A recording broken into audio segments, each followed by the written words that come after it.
Boa noite, sejam muito bem-vindos em mais uma live do Clube do Crescimento. Estamos entrando aqui na live com um louvor maravilhoso, sendo introduzidos na presença de Deus. Hoje a nossa live é sobre a jornada e dores de Saul. Toda segunda-feira, às 9 horas da noite, nós sempre falamos da jornada e dores de um personagem da Bíblia. E aí, hoje a gente vai falar do personagem Saul. Boa noite, Jane. Boa noite, Júnior. Boa noite, Walter. É sempre muito bom ter vocês aqui. As pessoas vão entrando aos poucos e conferindo que Deus tem confiado coisas grandes para nós, coisas profundas para nós. Olha que legal, a Jane, ela é de Sergipe. É a primeira vez, né, Jane, que você assiste uma live nossa.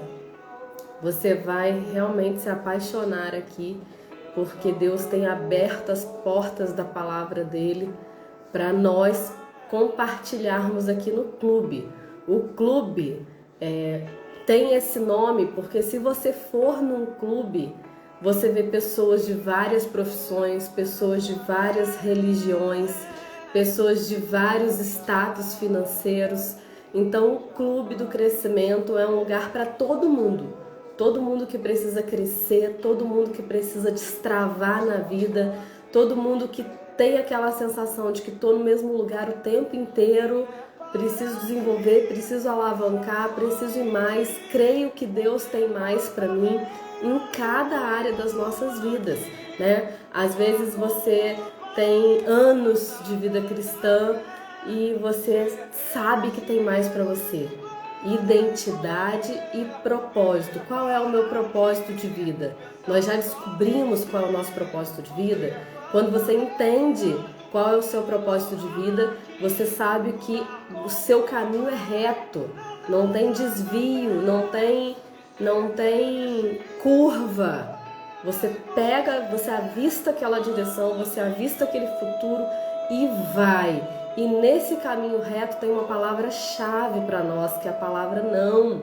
Então, tudo aquilo que as pessoas vêm te pedir de favor, que vai te tirar daquele caminho reto, você precisa falar não. O que as pessoas vêm te pedir de favor, que estão no caminho reto, você sim pode fazer. Mas a palavra não é uma palavra-chave para nós. Os 10 mandamentos entregues ali a Moisés por Deus, dos 10 mandamentos, 7 começam com a palavra não. Então a palavra não, ela é direção, ela é luz, ela é bênção. Guarda isso no seu coração, tá bom? Então, nosso conteúdo hoje é sobre Saul. Olha, a gente está vindo desde Gênesis às segundas-feiras, falando de alguns dos personagens bíblicos, porque são muitos, e a maioria deles a gente conta dores superadas, dores que viveram em sua vida e superaram. Hoje a gente vai falar de um personagem que não superou suas dores, e isso é muito interessante para nós, porque a gente vai aprender com ele também. E a gente vai ver, quem conhece a história de Saul e vê como a história é terrível, a gente vai conseguir, eu tô afirmando para vocês no início da live, que a gente vai conseguir se identificar com a vida de Saul e saber no final dessa live que nós precisamos sair do lugar que estamos. Estabilidade não é um lugar de Deus para nós. Tudo que Deus criou se movimenta. O sol se movimenta, a lua, as estrelas, nós, os animais, as plantas, tudo se movimenta. Tudo que é criação de Deus se movimenta. E nós, por falta de entendimento, buscamos estabilidade. A identidade em Deus, a verdadeira identidade em Deus de cada um de nós e o verdadeiro propósito de Deus através da vida de cada um de nós, não há estabilidade nesse lugar. Você é um empreendimento de Deus. Você é um empreendimento. Antes de você nascer, antes de você ser concebido, Deus olhou o contexto da sua parentela, do ambiente e falou: eu vou empreender aqui um Walter. eu vou empreender aqui um Júnior, eu vou empreender aqui uma Jane, que vai resolver as dores desse ambiente. Então você precisa superar as suas dores e contar a sua história. Aquilo que você já viveu de pior e não superou precisa ser superado, porque há pessoas que viveram essa mesma dor e não superaram, e é você quem vai ajudar. Eu vou ajudar pessoas que sofreram um aborto, que viveram um aborto intencional e se culpam eternamente. Eu vou ajudar pessoas que viveram um divórcio nas circunstâncias que eu vivi. Você vai ajudar pessoas que viveram dores que você viveu e não superou. Ou você vai ajudar pessoas que têm dores em áreas que você sempre foi fera. Gestão de uma empresa, uma área profissional, uma área sentimental, né? Você ter vivido, por exemplo, a espera em Deus de uma pessoa para se casar. Enfim, são vários contextos que a gente precisa compreender e desenvolver, amadurecer, né? E hoje a gente vai falar de um personagem muito especial, onde a gente falou aqui sobre vários juízes recentemente, onde a história de cada um foi contada em 4 capítulos da Bíblia, em 2 capítulos da Bíblia, e a história de Saul, ela é contada num livro inteiro, 1 Samuel. Olha só, de pouquinho em pouquinho, de live em live, de segunda em segunda, a gente já está no 9º livro da Bíblia, falando de alguns dos principais personagens bíblicos, sua jornada e dores. Então vamos aqui já começar o nosso conteúdo, que está muito especial, que está muito de Deus para nós. Saul significa pedido. Alguns acreditam que foi pedido de Deus, mas a gente não tem muita informação aqui do ambiente que ele nasceu, de características e contextualização dos seus pais. Nós sabemos características físicas dele, que era um homem robusto, o seu ombro, né, a altura, ele tinha um físico imponente, ele era belo, era um homem formoso à vista, e ele sobressaía do ombro para cima a toda o seu povo ali. Então era um homem guerreiro, era um homem forte, e era esse tipo de homem físico que o povo de Israel buscava para ter um rei, né? Ele era da tribo de Benjamim, isso é muito importante para nós, eu vou explicar aqui por quê, e ele foi o primeiro rei de Israel. Com essas características aqui de Saul, a gente já tira uma grande lição para nós. Por quê? Lá em Gênesis capítulo 49, onde Jacó chama os seus 12 filhos e abençoa cada um deles, quando chega a vez de Jacó abençoar seu filho Judá, ele dá uma profecia ali, uma direção para Judá, e ele fala: o cetro não se arredará de Judá. O que é o cetro não se arredará de Judá? Cetro era aquela ferramenta que o rei possuía, né? Então ali, através de Jacó, Deus já está falando para o seu povo de onde vai vir o rei de Israel. A gente entende aqui que esse desejo de ter um rei, esse sonho de Israel ter um rei, era um sonho de Deus. Mas Deus já tinha estabelecido desde o início de qual tribo viria esse rei. Então Jacó, que foi o 3º patriarca, primeiro Abraão, segundo Isaac, terceiro Jacó teve 12 filhos. O nome desses 12 filhos deu o nome das 12 tribos de Israel. O nome de uma delas um dos seus filhos era Judá.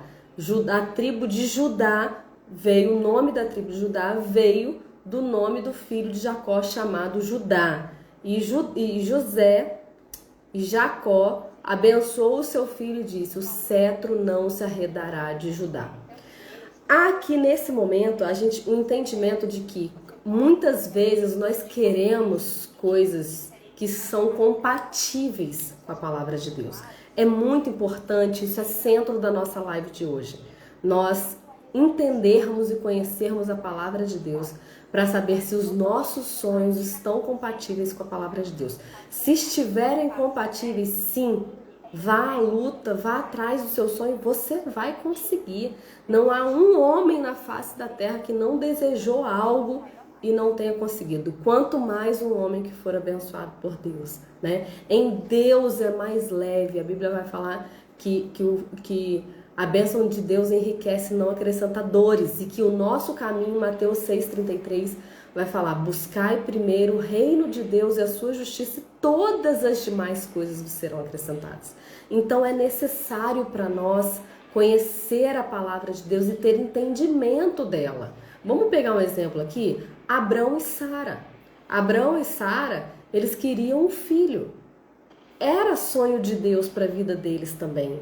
E Deus enviou um anjo para avisar a Abraão, que Abraão pergunta: poxa, Deus, a minha herança vai ser para o meu servo Eliezer? E Deus fala: não, você vai ter um filho. Você vai ter um filho. Das entranhas da sua mulher você vai ter um filho. Mas eles não esperaram e foram atrás dos sonhos deles de ter um filho através de métodos humanos. E o que Sarai fez? Pegou uma serva sua e deu para Abraão, para que ele se relacionasse com ela, e essa serva gerasse um filho, e esse filho dessa serva fosse tomado por Sarai como filho dela. Olha só, um sonho de ter um filho compatível com a palavra e com os sonhos de Deus, mas não souberam esperar. A gente aqui, nesse contexto, a gente está nesse mesmo contexto. O povo queria um rei. Deus também queria que o povo tivesse um rei, mas não era o momento.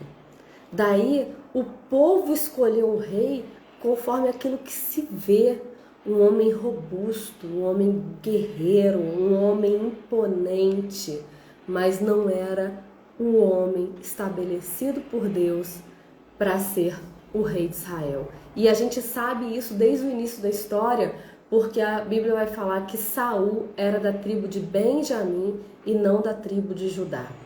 Olha que lindo aqui, uma primeira lição para a nossa vida, né? A gente quer o que é compatível com a palavra de Deus, mas a gente não sabe esperar.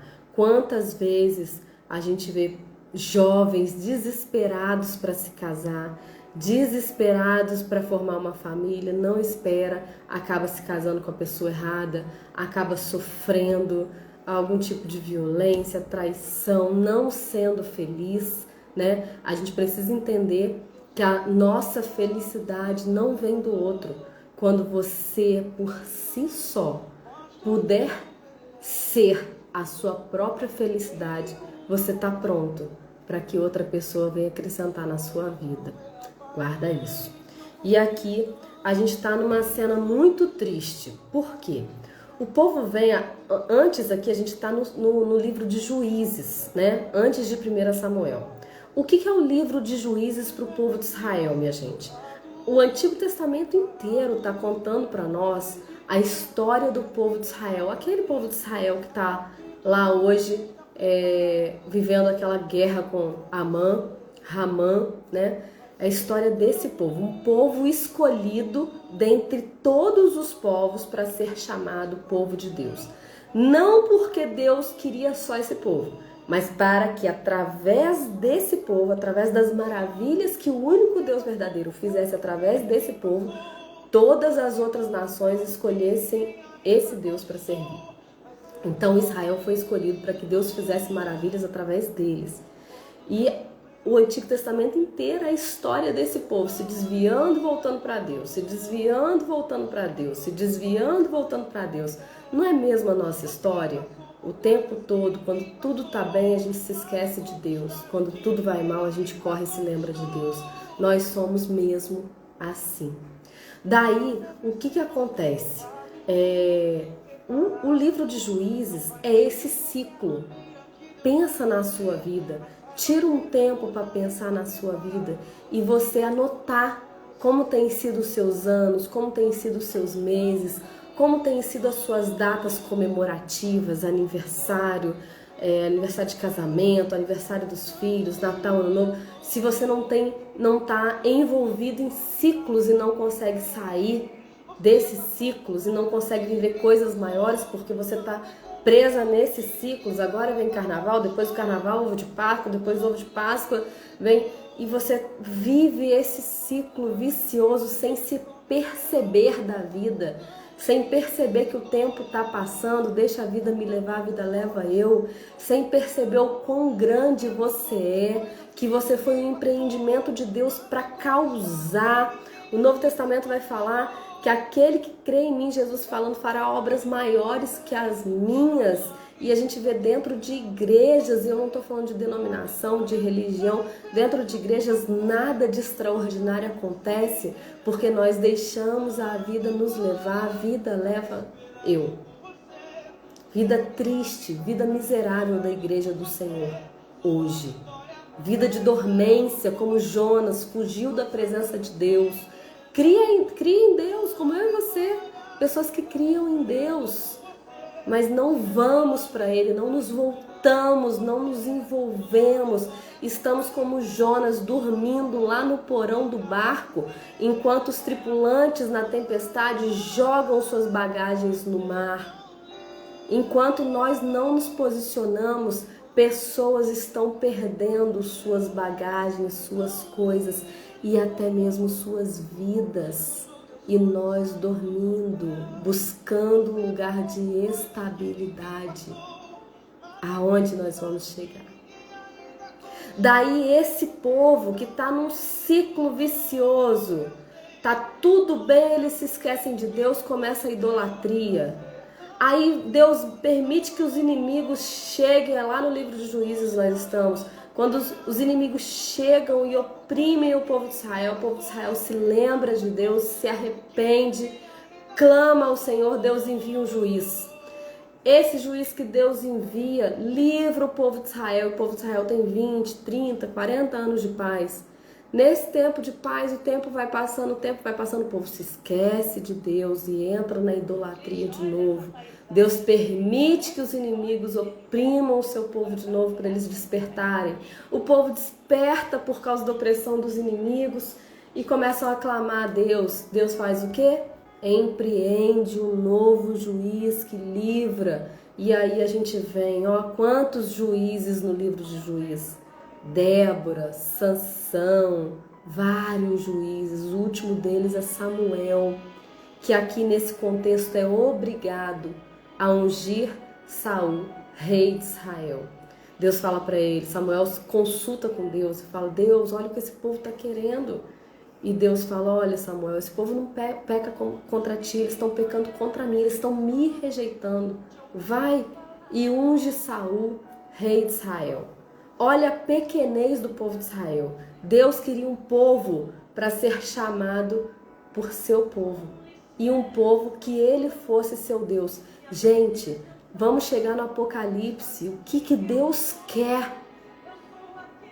Com todo esse contexto do Apocalipse que é lindo para aqueles que amam a Deus. Mas triste para aqueles que não se envolvem, não se aprofundam. Quando eu me divorciei, eu falei, Deus, eu não posso voltar para esse buraco. Esse buraco eu conheço, eu vivi lá no aborto há 20 anos atrás. Eu não quero, eu não vou voltar para lá. E eu comecei a clamar a Deus, clamar a Deus, clamar a Deus. E um dia eu falei, Deus, eu quero mergulhar em Ti. Eu quero mergulhar, eu quero Te conhecer, eu quero conhecer a Sua voz. Nessa noite eu tive um sonho. Depois que eu fiz essa oração, o sonho era eu me preparando para dar um finca numa piscina. E eu dava o finca. Só que eu nadava igual aqueles peixinhos que tem em shopping, em piscininha de 10 centímetros. Eu nadava assim no raso. E eu entendi o que Deus queria falar para mim. Não tem como você mergulhar a fundo, minha filha. As águas que você colocou na sua vida estão rasas. Você precisa de mais águas. Nós precisamos de mais águas para nos aprofundarmos no Senhor. Então o povo pediu um rei, enquanto Deus queria ser o rei desse povo. Como era? Porque o povo queria um rei robusto, imponente, guerreiro, para livrar eles dos opressores. Mas eles não raciocinavam que quem o tempo todo estava livrando eles dos opressores era Deus. Eles não reconheciam com o seu comportamento, com seus lábios, que Deus o tempo todo estava livrando eles. E eles pediram ao rei que livrasse eles dos opressores. Olha que triste aos olhos de Deus o que esse povo estava querendo, né? Por falta de entendimento. Gente, por que não é só conhecimento? É entendimento. Vamos lá. A gente está na era da ansiedade. A gente está na era da depressão. A gente está na era do estresse. Então, nós conhecemos que essa geração que vive essas dores, essas doenças. Agora a gente tem que buscar um entendimento do que é isso. Vamos lá? Essa semana um casal veio me procurar. E eu falei, mas vocês sabem, é conhecido, muito conhecido. E eu falei, mas vocês sabem o que eu acabei de viver? E eles falaram, sei. Eu falei, mas por que eu então? E eu falei para Deus, o que eu vou falar para esse casal? Eles estão pedindo ajuda para o casamento de uma pessoa que acabou de se divorciar. E realmente eu não acredito que eu vou nesse momento pregar para casais. Eu não acredito que é essa autoridade que Deus vai me dar nesse momento. Só que eu falei uma coisa para eles. Eu falei, de repente eu não posso falar para vocês o que fazer.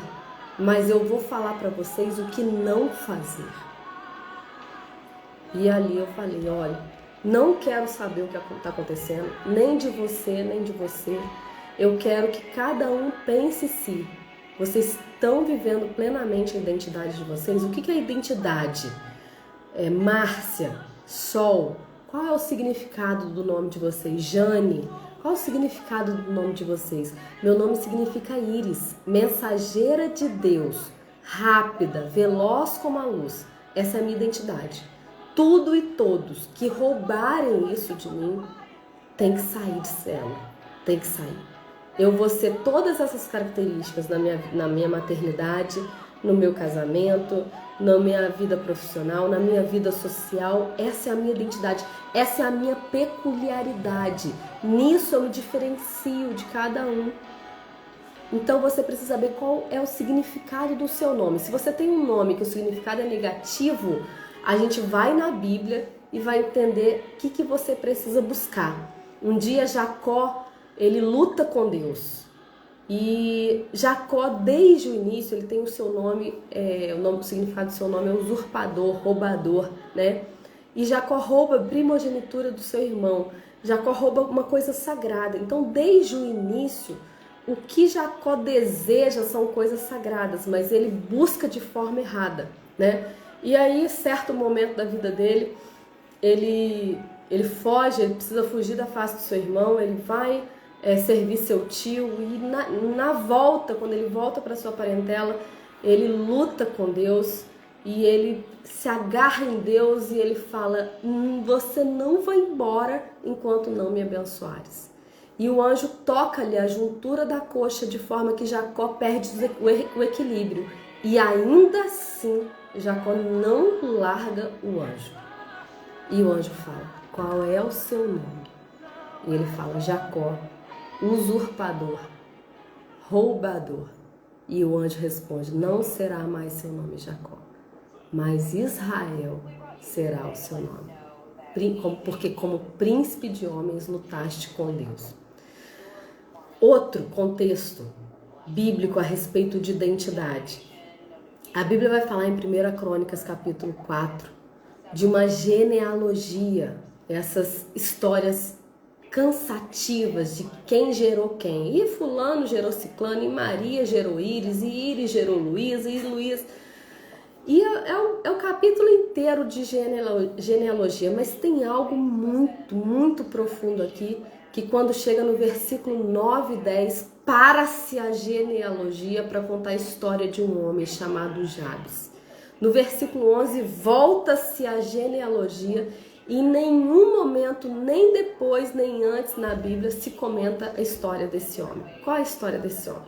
A Bíblia vai falar no versículo 9 que Jabes é mais ilustre do que seus irmãos, porque orou a Deus do céu pedindo 4 coisas: que Deus o abençoasse muitíssimo, o livrasse de todo mal, aumentasse o seu território de ação e que sua mão fosse com ele, de forma que o livrasse da dor. Por quê? A sua mãe teve ele com muita dor e por isso chamou Jabes, que significa com dor fui gerado.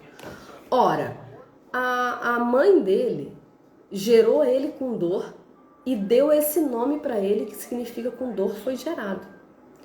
E aí você fala, poxa, mas que engraçado, porque toda mulher dava filhos com dor, né? Então acredita-se que essa dor tão forte que essa mãe estava sentindo era além da dor do parto. De repente a perda do pai ou o abandono do pai, algo emocional nesse sentido. A ponto dela dar esse nome terrível para o seu filho. Com dor fui gerado. Só que a Bíblia vai falar que Jabes foi mais ilustre do que seus irmãos porque ele orou ao Deus do céu e lhe pediu que o abençoasse, que aumentasse seu território de ação, que sua mão fosse com ele e o livrasse de todo mal, de forma que ele fosse livre da dor. E o versículo 10 termina dizendo, e Deus lhe concedeu o que lhe pediu. Fecha as portas, não se fala mais de Jabes nem antes nem depois. Lindo demais. Pega o significado do seu nome e vai no profundo, pesquisa mesmo, Google, onde você puder pesquisar, vai a fundo. Significado no hebraico, significado no grego, porque o Antigo Testamento é escrito no hebraico, o Novo Testamento é escrito no grego. Vai a fundo, caça aí características da sua identidade para você se reerguer, para você trazer luz a você mesmo. Identidade e propósito. Propósito tem a ver com o seu passado, que você precisa superar e seguir a vida contando o seu passado. Desde que Deus me deu esse entendimento de 6 meses para cá, a primeira coisa que eu fiz, tem muita história envolvida por trás, em algum momento vou gravar um vídeo do meu testemunho, eu escrevi um livro que está sendo lançado esse mês, se Deus quiser, chama Aborto, Minha Passagem pelo Inferno. Com esse livro eu quero destravar quem eu puder destravar nessa área, porque geralmente quem fez um aborto intencional esconde, né? Nós escondemos o nosso passado, nós temos vergonha do nosso passado, mas o nosso passado tem tudo a ver com o nosso propósito, né? De ajudar outras pessoas, de destravar outras pessoas, de ajudar outras pessoas a superar suas dores, como foi a minha. Nesse livro eu conto a história da minha conversão, que depois de abortar, de viver em depressão, de pensar em me matar, de viver o abismo, a escuridão, eu descobri que havia perdão para mim. E nesse momento eu me voltei para Deus. Então, o povo de Israel era um povo obstinado, era um povo cego. Eles tinham que estar enxergando ali que eles não podiam querer um rei que os livrasse do inimigo. Porque quem os livrava do inimigo constantemente era Deus, né? Só que Deus, conhecendo a obstinação do coração desse povo, se rendeu e deixou que o povo escolhesse um rei para si. E Saul foi escolhido pelo povo, rei de Israel, e Samuel, com orientação de Deus, ungiu Saul rei. Então Saul foi ungido rei em Uzuf, ele foi apresentado publicamente em Mispa, ele liderou um exército, ele foi realmente imponente, ele participou, ele foi rei durante várias lutas, principalmente contra os filisteus, e as lutas que ele foi vencendo foi sendo para o povo uma confirmação. O povo foi celebrando aquilo e foi se alegrando com o rei que eles escolheram, né? Foi realmente um reinado marcado por lutas. Durante esse reinado de Saul, inclusive, foi o contexto de onde Davi matou Golias, uma história muito comum para a gente. Então a jornada de Saul foi uma jornada de muitas guerras, foi uma jornada de muitas vitórias, foi uma jornada que realmente impressionou o povo ali, mas a gente tem também as dores de Saul, e agora nós vamos falar um pouquinho de 3 dores de Saul aqui, que vai falar muito comigo e com você, vai sacudir a gente de verdade, porque a palavra de Deus é assim. De repente você esteja pensando, nossa, se meu filho estivesse ouvindo essa live, se meu marido, se minha esposa... Não, se você está aqui é porque é para você. Né? O que vai transbordar de você que alcance as pessoas que passaram ou passam pela sua cabeça enquanto você está assistindo essa live, né? Então, 3 erros graves aqui do governo de Saul. Primeiro erro grave, Saul, ele está numa luta, ele vence a luta e o povo filisteu, ele não desiste. Então, há um momento aqui, em uma luta em Gilgal, que o povo inimigo, ele mesmo tendo sido derrotado, estando perdendo, o rei desse povo decide aumentar o exército e aumenta grandemente esse exército, de forma que o povo de Israel teme grandemente, começa a fugir para cavernas, começa a se esconder nos lugares com medo da grandeza que esse rei inimigo aqui está montando o seu exército. É mais ou menos assim, se o povo de Israel tinha 3.000 homens, o povo inimigo se juntou com 3.000 cavaleiros, 3.000 carroças de homens. Então foi algo realmente assustador.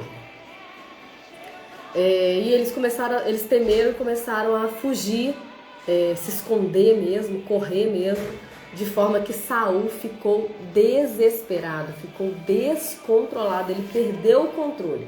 E num momento como esse, estavam acostumados, né, no momento que não sabiam o que fazer, a consultar Deus. Só que a gente tem aqui um contexto no Antigo Testamento que o profeta consultava a Deus, né? E o profeta Samuel estava longe de onde Saul estava com seu exército pelo menos 7 dias. Samuel ia demorar pelo menos 7 dias para chegar. E tudo estava espiritualmente preparado para que desse tempo de Samuel chegar. Só que Saul se desesperou e quebrou uma prática sagrada naquele tempo, que foi ele mesmo oferecer holocaustos ao Senhor, desprezando os hábitos sagrados, desprezando os sacerdotes ali, né, os hábitos sacerdotais, e ofereceu ele mesmo um sacrifício.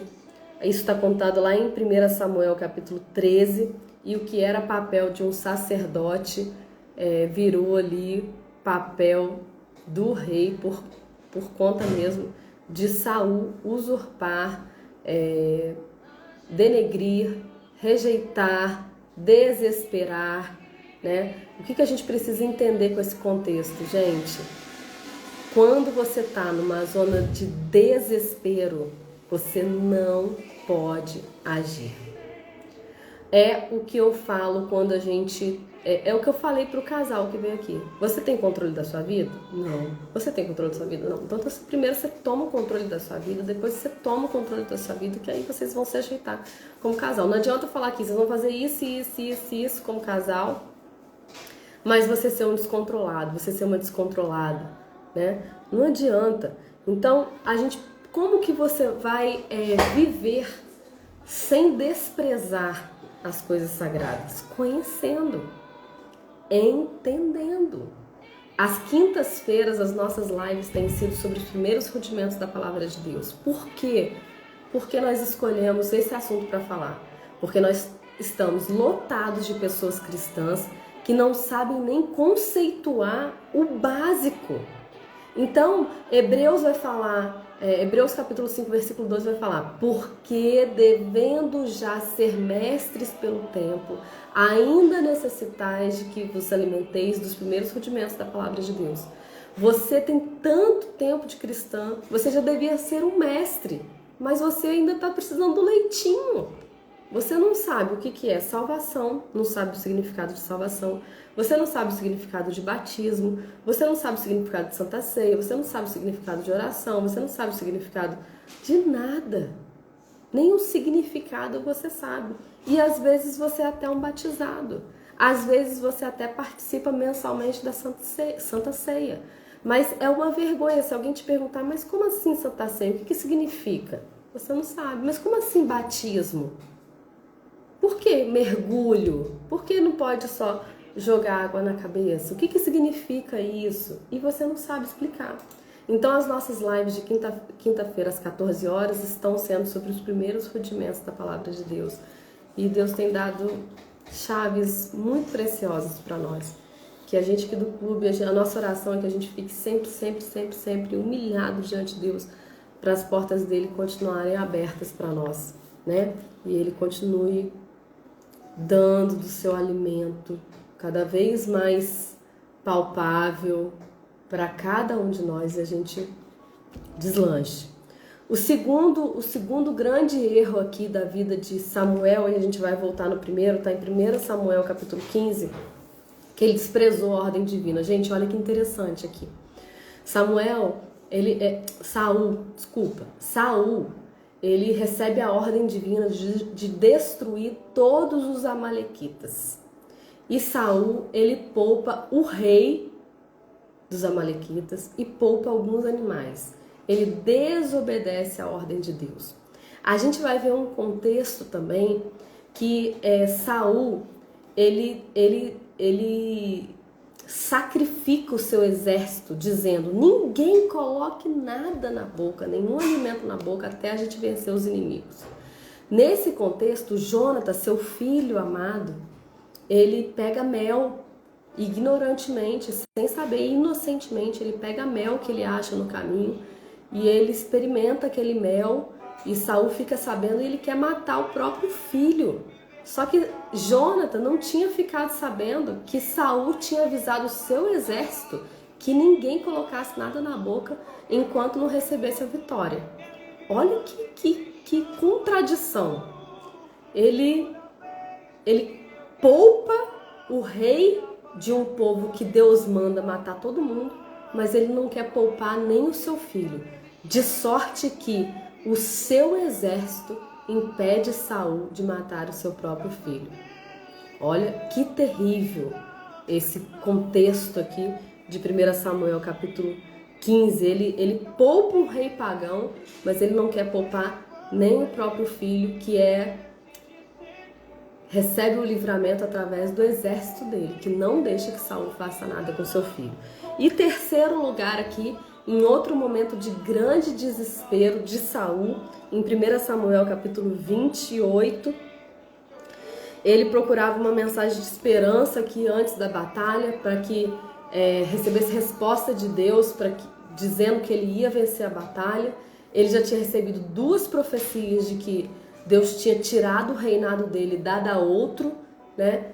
E ele procura uma feiticeira, para que através dessa feiticeira ele ouvisse a voz de Samuel, que já era morto, lhe dizendo uma palavra de esperança. Aqui o terceiro ato de desespero de Saul, fazendo coisas que não agradam ao Senhor, que estão escritas e ensinadas nas Sagradas Escrituras. Gente, como a gente vai viver uma vida de santidade? Como a gente vai viver uma vida onde não seremos loucos, onde não seremos debochados com a palavra de Deus? Porque por falta de conhecimento, nós podemos agir até com deboche, né? Mas se nós conhecemos com escárnio, se nós conhecemos a palavra de Deus, gera em nós um temor, de forma que a gente vai ser reverente, a gente vai ser temeroso. Quando você pega o livro de Provérbios, o que é o livro de Provérbios? O livro de Provérbios, ele vai falar, olha, ganhe a vida sim, mas viva a vida. Quando você pega ali o início, o capítulo 1, capítulo 8, capítulo 9, você vê a sabedoria falando, a sabedoria chamando as pessoas nas ruas, nas praças. O que o texto está falando? Olha, a voz de Deus está o tempo todo tentando falar com a gente, mas a gente não conhece, a gente não quer ouvir. Nesse capítulo 1, 8 e 9 de Provérbios, a sabedoria está sempre convidando o povo para um banquete. Quando estamos no capítulo 1, versículo 22, a sabedoria está convidando 3 tipos de pessoas. Os nécios, que são os simples, né? Os loucos, que são os insensatos, e os escarnecedores. Ela convida esses 3 tipos de pessoas para o banquete que ela está preparando, que a sabedoria está preparando. Então, quando chega no capítulo 8, olha que tremendo isso. Gente, primeiro, quem são os nécios, os simples? São pessoas como eu e você que a gente acredita em tudo que a gente ouve e não quer ir atrás da verdade. Não quer ir atrás para saber se aquilo que a gente está ouvindo é compatível com a palavra de Deus. Esses são os nécios e os simples. Tem 5 tipos de pessoas no livro de Provérbios: os sábios, os profanos, os escarnecedores, os loucos ou insensatos e os nécios e os simples.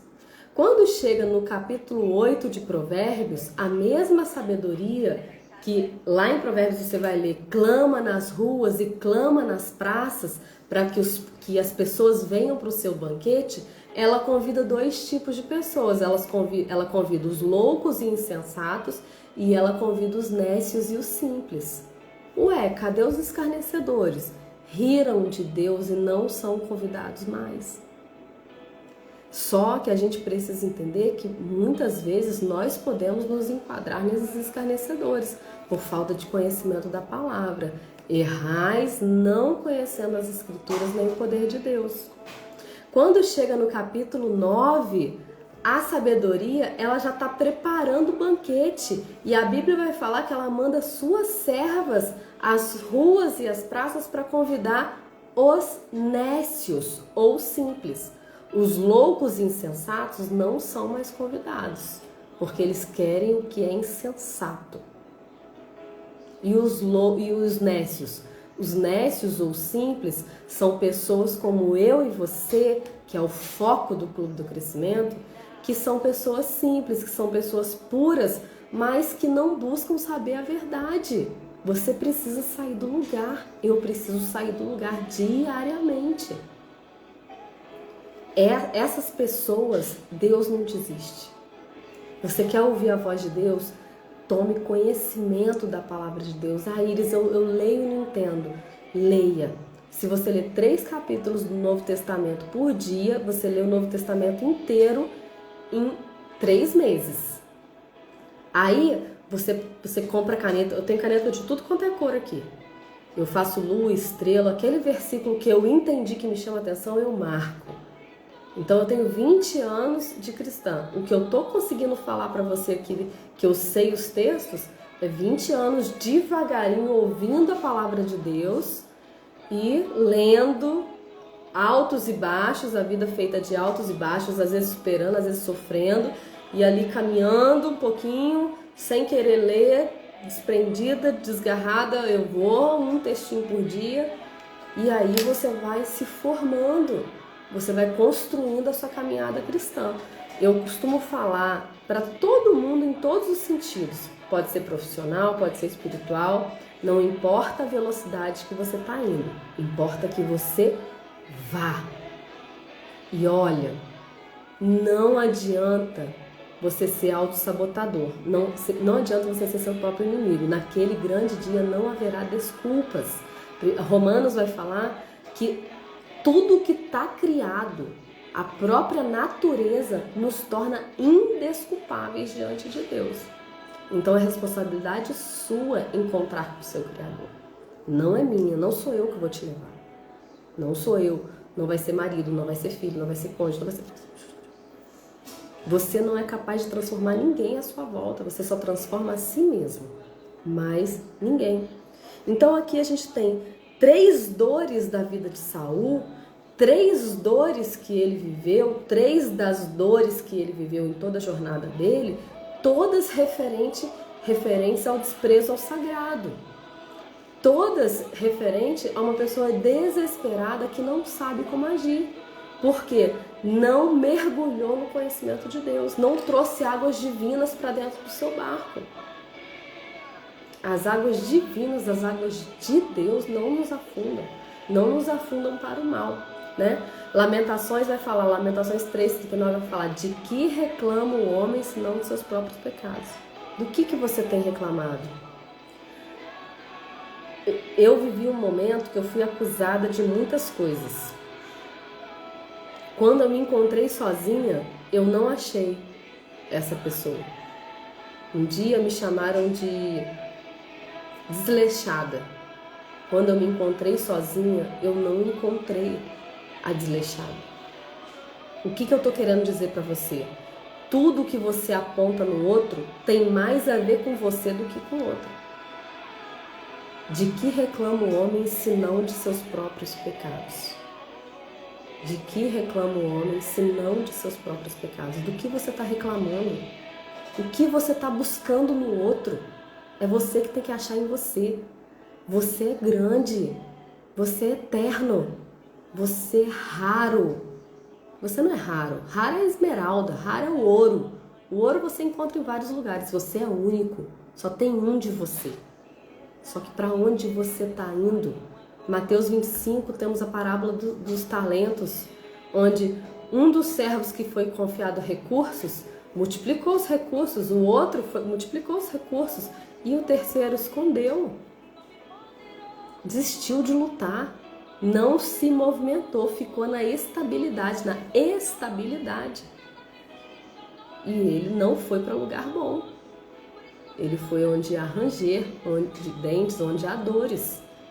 Movimente-se. Você fala que crer em Deus e acha que você está indo para um lugar eterno, mas poxa, só o que temos aqui para nós nessa terra para viver, para usufruir é lindo demais. Provérbios vai nos chamar isso. Não somente ganhe a vida, mas viva a vida, né? Então, Saul ele se perdeu nos seus próprios pecados, teve um final trágico. Ele foi perdendo as características dele no decorrer da jornada dele. Ele foi deixando de ser forte, foi deixando de ser equilibrado, foi deixando de ser imponente, ele foi se tornando depressivo, foi se tornando medroso a ponto de chamarem um arpista, Davi, para tocar, para acalmar ele. Há pessoas que acreditam que ele se tornou esquizofrênico, doente mental mesmo, por falta de entendimento. É um pouco mais do que conhecimento. Conhecimento não é suficiente. Conhecimento e entendimento daquele conhecimento, né? Ele ficou perturbado. Ele perseguiu a Davi, ele começou a ter um ciúme mortal porque ele percebeu que Davi era o novo rei. Olha que perversidade. Saul, ele executou uma linhagem inteira de sacerdotes quando um sumo sacerdote ajudou Davi, né? Ele era obstinado. Preste atenção na sua história. O quanto de razão você tem que ter na sua história. Tem um post que a gente fez aqui no Clube do Crescimento, que é um homem, um de frente para o outro, e o número 6 virado para um, que para o outro é o número 9, né? E eles discutiam quem tinha razão. Na verdade, os dois tinham razão, né? Só que numa vida cristã, gente, não importa quem tem razão. Tudo que Jesus mais tinha antes de ir para a cruz era razão. Tudo que Jesus mais tinha. Jesus era o único que tinha razão e ele foi para a cruz. Então não importa quem tem razão. Preste atenção nisso que eu vou te falar. Quando você nasceu, Deus já era Deus. Então não existe uma forma de vida cristã do seu jeito, uma forma do outro. Vamos respeitar a forma. Não. É responsabilidade de cada um de nós ir atrás do formato certo de se viver. Porque antes de eu nascer, Deus já era Deus. Antes de você nascer, Deus já era Deus. Antes do espírita nascer, Deus já era Deus. Antes do médio, antes do católico, antes do evangélico nascer, Deus já era Deus. É responsabilidade de cada um de nós encontrar-se com seu Deus, conhecê-lo, aceitá-lo como Senhor e Salvador da sua vida, independente de religião, independente. Uma vida obstinada é uma vida em direção ao buraco e ponto. Olha a tristeza do fim de Saul. Ele morreu numa batalha onde ele estava sendo envergonhado porque ele estava perdendo feio. Morreu ele e os seus 3 filhos. Um deles, Jonatas, o amigo amado de Davi. e ele morreu. Ele pediu para um servo seu falar: olha, é muito grande a vergonha que eu estou passando, pega a sua espada e finca em mim. Pega essa espada e finca em mim. E o servo temeu e não aceitou matar Saul. Saul mesmo se lança sobre a sua espada. Gente, suicídio. Olha quanto conteúdo tem para nós nessa live de hoje. As pessoas, elas se suicidam porque elas estão vivendo uma dor tão grande que elas se acham incapazes de superar, elas não suportam aquela dor e elas se suicidam. Mas elas não têm o entendimento que a morte, ela não é o fim. A morte é o começo. Olha que grande. A morte, ela não é o fim. Ela é só o começo. O começo de uma vida com Deus na eternidade ou o começo de uma vida no inferno. A Bíblia fala: morre-se uma vez e segue-se o juízo. E aí o suicídio é um engano. É um engano de que acabei com a dor. Não, a dor está só começando, né? Eu falei isso na última live sobre oração, algo grande Deus deu para nós, né? Eu queria falar sobre oração e há tantos assuntos sobre oração que eu não sabia o que falar em 1 hora, em 1 hora e meia. E aí eu vou contar isso de novo porque isso foi muito grande para mim. A live foi na última quinta-feira, na última terça-feira antes da live, 2 dias antes da live, eu fui atender uma cliente numa cidade de Campanha, aqui pertinho, e conhecendo a casa dela, ela toda empolgada me mostrando a casa dela, ela me levou para o fundo da casa dela, onde tinha uma vista linda para morros e mais morros, e em um daqueles morros tinha 4 torres, 3 torres menores e uma muito, muito grande. E ela falou assim: Iris, há 2 anos atrás eu estava vivendo uma dor muito grande e eu olhei essa paisagem e eu falei: nunca fui ao monte orar. Peguei meu carro e fui. Quando eu cheguei lá tinha muito cristão, muitas igrejas, e eu fiz amizade. No instantinho eu já estava orando com eles, orando, e ali o tempo foi passando e a gente orando. E quando vê, de repente, pá! Um barulho muito grande, muito grande. E aí todo mundo parou de orar, todo mundo se assustou, todo mundo começou a procurar de onde veio aquele barulho. E daí acharam um corpo de um jovem. Ela falou: o jovem se jogou da torre mais alta. E quando eu não esperava ouvir isso, quando eu ouvi, foi instantâneo. Eu já perguntei assim, direto: ninguém viu ele subir? E ela: não. Eu falei: ninguém viu ele gritando enquanto caía? Ela: não, ele não gritou. E dentro do meu coração veio assim na hora: tomara que enquanto ele caía sem gritar, ele tenha pedido perdão a Deus. E ali, ela não sabe, a cliente não sabe, que ela me deu o assunto da live sobre oração, que foi: qual é a oração certa? Porque a gente vê vários posts por aí, vários conteúdos na internet: a oração certa é em pé, a oração certa é deitada, a oração certa é ajoelhada, a oração certa é adorar, a oração certa é interceder, a oração certa é agradecer, e a gente fica disperso. A oração certa é a oração de batalha espiritual, e a gente fica sem saber qual é a oração certa. A oração certa é o orar que gera ação.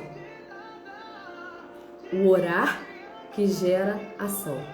Não há como construir uma vida cristã sem oração, mas não há como construir uma vida cristã só de oração. A igreja estava orando e ninguém viu o menino subir uma torre muito alta. Só que a história desse menino, a morte desse menino, traz vida para nós que ficamos sabendo da história dele. Não podemos ser religiosos, pessoas que oram, pessoas que querem resolver seus problemas. Como se resolve seus problemas? Orando. Não, a oração certa é a oração que gera ação. Jonas estava dormindo no porão do barco. A tempestade veio. os passageiros todos perdendo sua bagagem porque ele não se posicionava, ele estava dormindo. Você é um cristão que está dormindo? Chamaram Jonas, acordaram Jonas e falaram: poxa, você não está vendo a tempestade? Ora o seu Deus para ver se ele liberta a gente dessa tempestade aqui. E lançaram sorte para saber por que estavam vivendo aquela tempestade em alto mar, e a sorte caiu sobre Jonas. E Jonas teve a grande oportunidade de resolver a questão dele ali. Ó, realmente é por minha causa. Sabe o que vocês podem fazer? Volta com o barco, porque eu estou desobedecendo a Deus. Eu estou indo para Tarsis, mas Deus mandou ir para Nínive. Sabe o que Jonas responde? A culpa é minha mesmo. Me lança no mar. Ele decide continuar em desobediência. Daí Deus leva ele para algo mais profundo, escuro. Deus manda um grande peixe que engolisse ele. E a Bíblia vai falar logo depois que o peixe engoliu ele: e orou Jonas a Deus. Jonas ficou 3 dias e 3 noites ali orando a Deus. Quando Jonas sai, quando o peixe cospe Jonas, o que o Jonas faz? Vai para Nínive. A oração certa é o orar que gera uma ação. Gera uma ação. Jonas foi para Nínive. Agora Jonas obedeceu, né? Muito triste aqui o suicídio de Saul. Uma história de desapego, desprezo das coisas sagradas, das coisas cristãs. Uma história de desespero. Uma história de impulso. Ah, Samuel não chega não, eu mesmo vou oferecer holocaustos ao Senhor. Uma história de obstinação. Não, Deus já era Deus antes de eu nascer, mas eu faço do meu jeito. Deus mandou matar todos os amalequitas, mas eu vou poupar o rei pagão. Ah, meu filho, não vou poupar não. Balança enganosa. Várias medidas, vários padrões, né? Uma história de desprezo das coisas sagradas. A gente tem uma história aqui que ilustra isso, que é conhecida de todos nós. A história do filho pródigo. Gente, olha que grande. O filho pródigo, ele estava com o pai. Você está com o pai? Eu estou falando de Deus. E você vai falar: eu estou com Deus. Eu estou com Deus. O filho pródigo, ele decide distanciar de Deus para viver a sua maneira. Quando ele começa a se distanciar, tá tudo bem, porque ele ainda tem sementes desse bornal do pai aqui. Ele ainda tem recursos do pai. Então, quando ele distancia, começa a distanciar, tá tudo bem. Mas chega uma hora que esses recursos acabam, porque Deus é luz, Deus Pai é luz, e ele vai saindo de perto da luz e vai escurecendo. E daí ele sai de perto e vai viver a sua maneira, não a maneira do Pai. Um dia ele se arrepende e ele fala assim: vou voltar para lá que é um lugar bom. Você sabe por que Deus perdoa? Porque foi Deus que colocou a árvore do conhecimento no jardim. A árvore do conhecimento do bem e do mal foi Deus que colocou. O jardim do Éden tinha tudo para a subsistência do homem, fisicamente, emocionalmente e espiritualmente. E uma das ferramentas mais poderosas que Deus colocou no jardim do Éden para o homem crescer espiritualmente era a árvore do conhecimento do bem e do mal.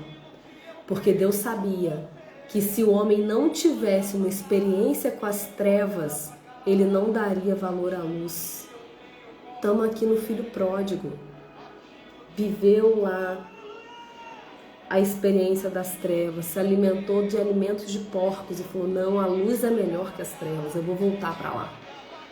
E ele volta, e quando ele volta, ele é recebido de braços abertos pelo Pai. O Pai está de braços abertos esperando a mim e a você o tempo inteiro.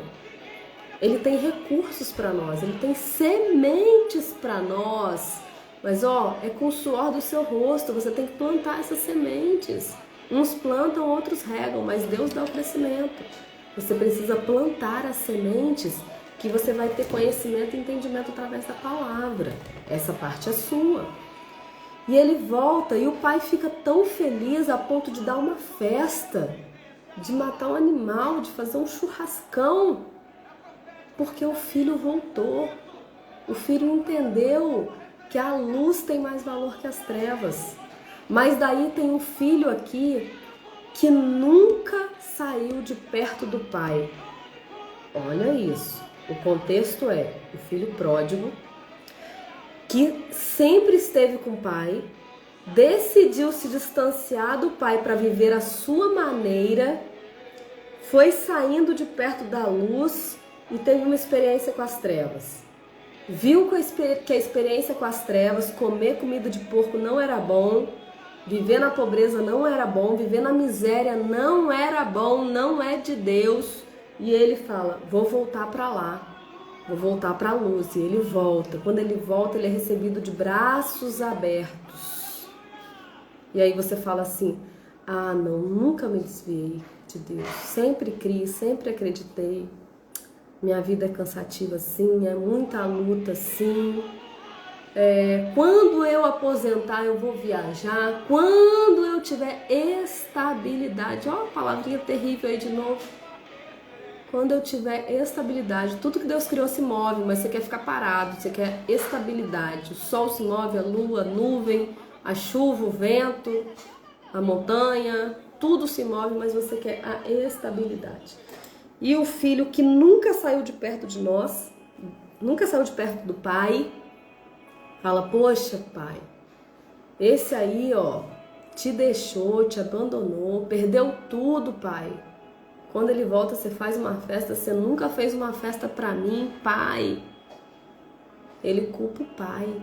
E o pai fala assim, poxa meu filho, você nunca saiu de perto de mim. Tudo que tá aqui é teu. Você nunca fez um churrasco pros seus amigos porque você não quis. Você não viveu a vida porque você não quis. Sua vida é só trabalhar o dia inteiro e pagar conta porque você não quer usufruir do que o pai tem para você. Eu recebi uma palavra linda, linda, uma das palavras mais lindas que eu recebi quando eu me converti foi a seguinte. Eu me converti e logo eu fui contar, eu fiquei ansiosa para contar para um casal de pastores que me levava quando eu era criança para a igreja. E eu cheguei na igreja deles, a primeira vez que eu me converti no Rio de Janeiro, e eu estava visitando aqui meus pais em Três Corações. E eu cheguei para ele, pastor Getúlio, pastora Marisa, eu falei, pastor Getúlio, eu aceitei Jesus como Senhor e Salvador da minha vida. Olha a palavra que ele me deu. Ele falou assim, que bom minha filha, que bênção minha filha. Que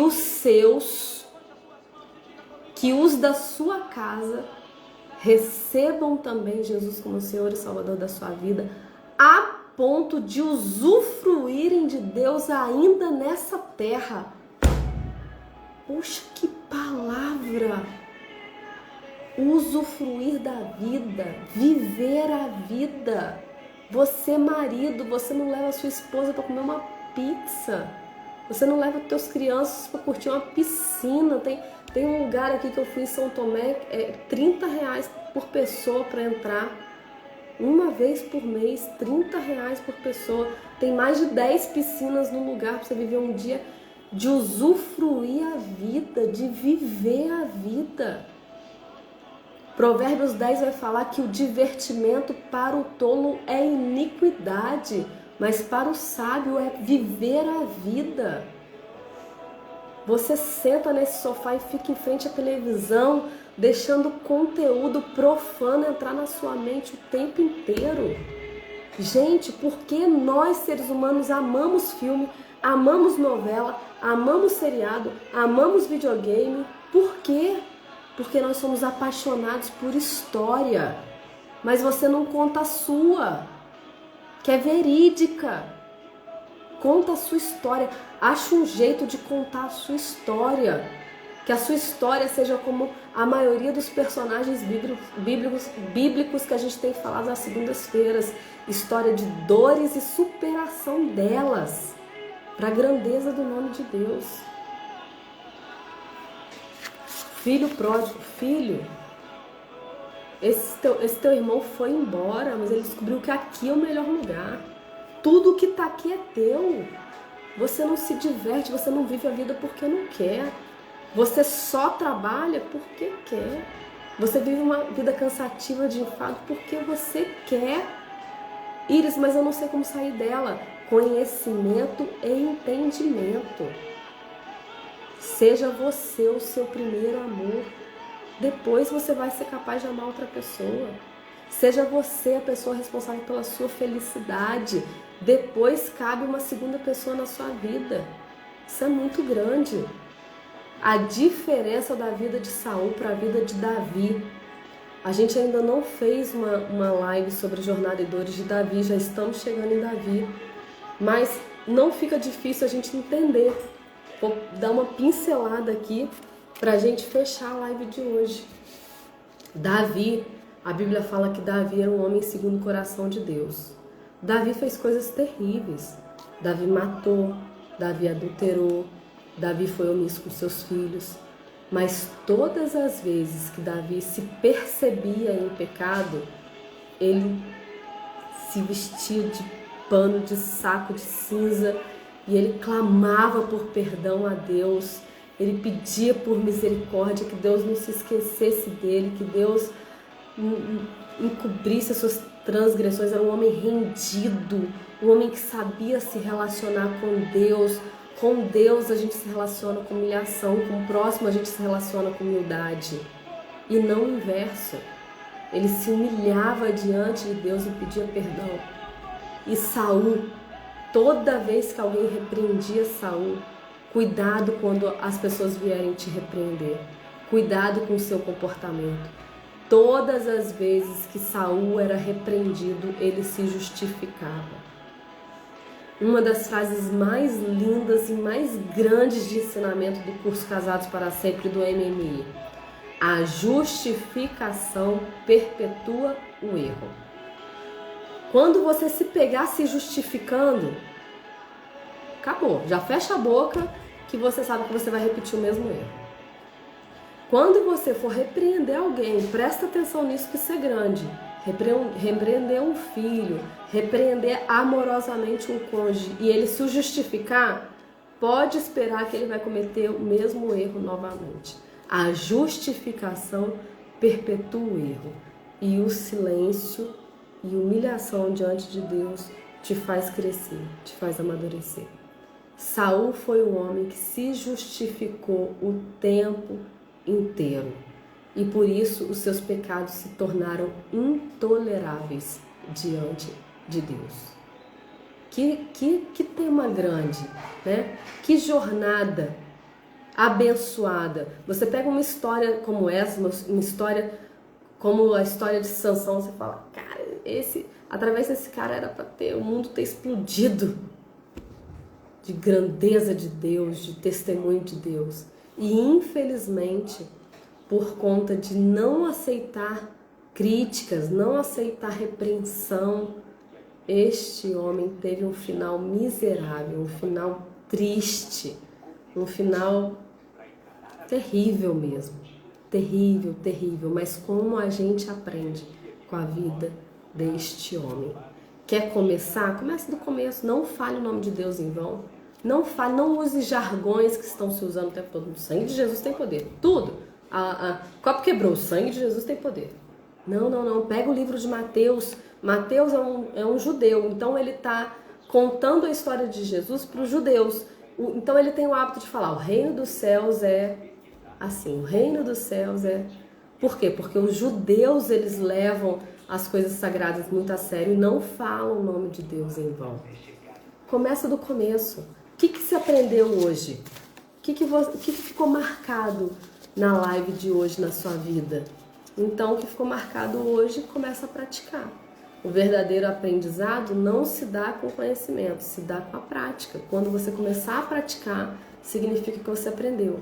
Amanhã, você pega mais algum ensinamento e bota em prática. E aí você vai crescendo, você vai amadurecendo, você vai desenvolvendo, você vai se tornando uma mente pensante. Por que Jesus pregava por parábolas? porque ele queria que as pessoas pensassem, raciocinassem, né? A Bíblia vai falar que a glória de Deus é encobrir as coisas e a glória do homem é descobrir as coisas. Poxa, aí você fala assim, não, vamos pensar, né? Vamos pensar. Olha como você precisa ser uma mente pensante. Deus te fez inteligente. Você é grande demais.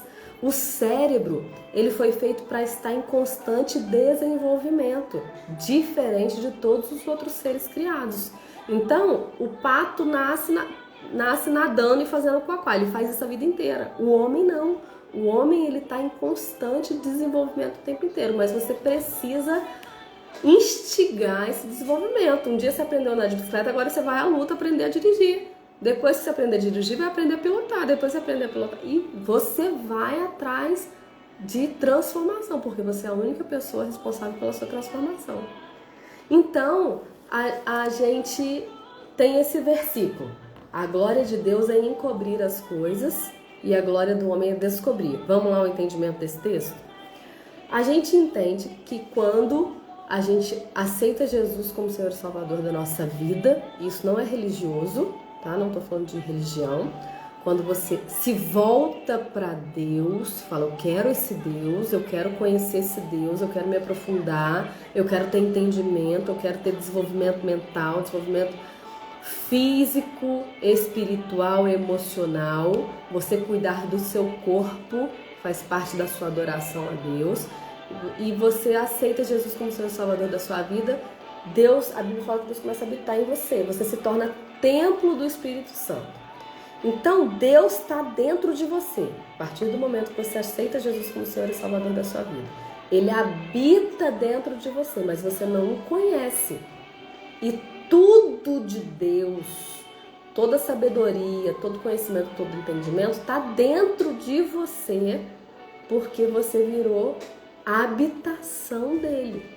Agora você vai descobrir, à medida que você vai conhecendo a palavra de Deus, orando, tendo experiência com Deus, você vai descobrindo esse entendimento e se tornando uma pessoa sábia.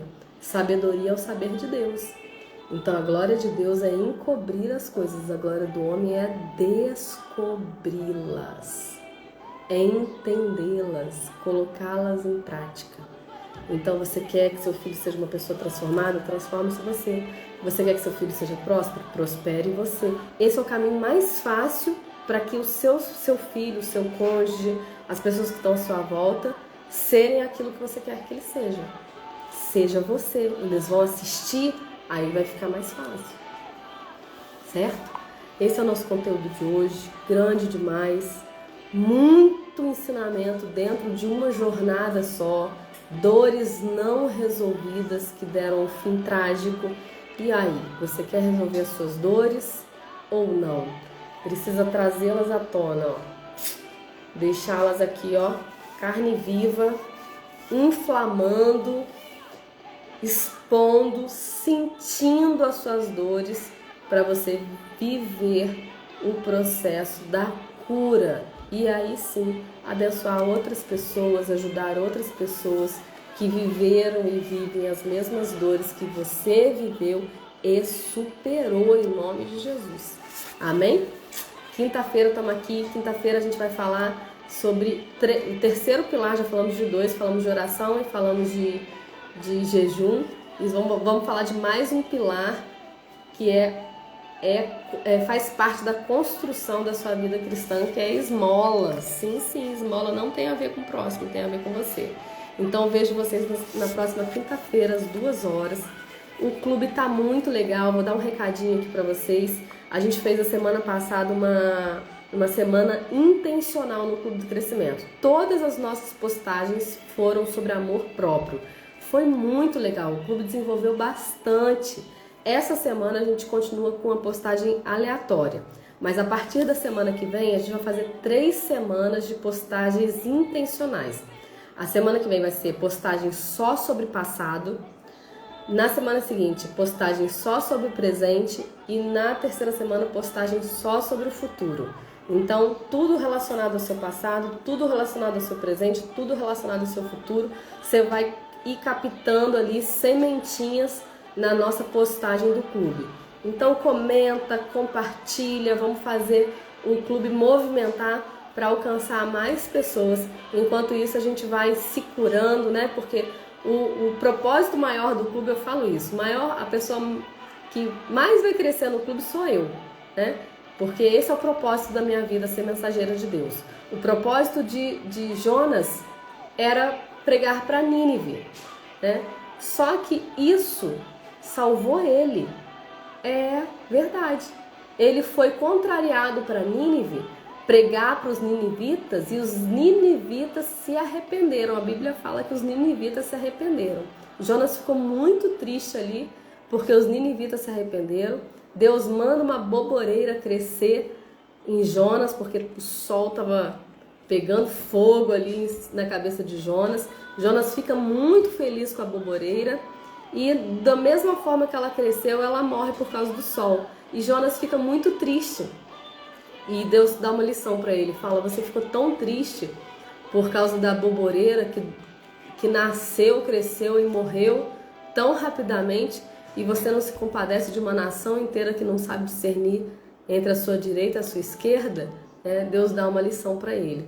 Mas o que assusta a gente nessa história, que um pouquinho mais para frente na história dos ninivitas, eles se rebelam e se desviam novamente.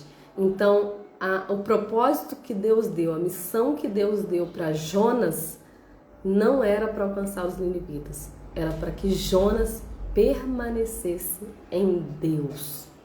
Então, o seu propósito de vida tem uma pessoa como foco, que é você mesma. Você mesma. Deus, Jó, ele não sabia de uma coisa. Em toda a história, em toda a jornada de tristeza, de recompensa, de renovo na vida dele, ele não sabia de uma coisa: que Deus confiava nele desde o início. Desde o início, Jó não sabia da conversa que Deus estava tendo com Satanás. Jó não sabia que desde o início, antes de começar toda a luta, Deus confiava nele. Talvez você não saiba, mas eu vou te falar. Desde o início de toda a sua luta, de toda a sua jornada, Deus te deu uma missão e Ele confia em você. Foi muito bom estar aqui. A live em 5 minutinhos vai estar no clube. Deixa um comentário lá, deixa um testemunho, entre em contato com a gente está aqui para viver, para compartilhar, para usufruir, para testemunhar, para dizer o quanto Deus é grande e real. Amo vocês. Até logo.